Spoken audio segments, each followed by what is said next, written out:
Hey everyone, we're getting to the tail end of this series here. So last time we left off, we finished up all the tiling for the walls and the floor. So we're on to grouting. So first things first, we got to remove all those spacers we used when we were doing the tiling.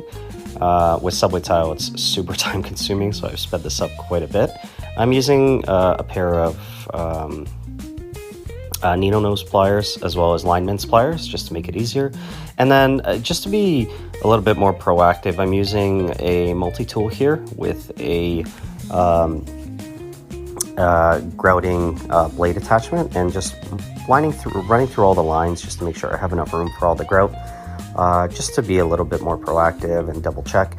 And then afterwards I'm just wiping all the tiles down with a wet sponge just to make sure I have any of the thin set kind of removed from the face of the tiles. With the grout, same thing as thin set, you want to make sure you're working with the right amount of grout at any given time, because depending on the product you use, it can set up pretty quickly. This stuff sets up in about 20-30 minutes. It starts hardening up, so if you end up doing too much, you can get yourself in a lot of trouble and then have to clean up a monster of a mess. So the pace I was working with here, I was looking to do one wall at a time, kind of take my time with it. So after applying all of the grout, I ran over the tiles with a damp sponge and kind of in a circular motion just to remove any of the very apparent grout that was on the tiles.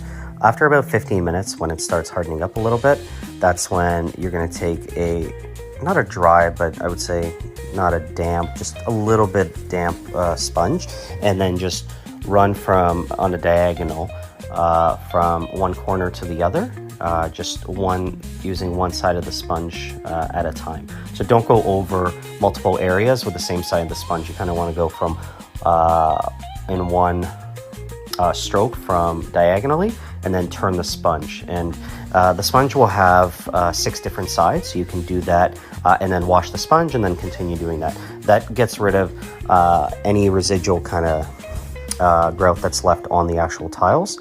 And you can apply a little bit more force because the grout in the joints is starting to harden up already. Okay, so we're going to follow that same process for all 3 sides, and then when we get to the floor, we're going to follow the same principles. At the end there, after about a few hours, I took a microfiber cloth and I wiped down the tiles just to get rid of some of the haze, and this is kind of where we landed after we were finished grouting. So we are getting very, very close and should be done in about 1 or 2 videos. I'll see you in the next one.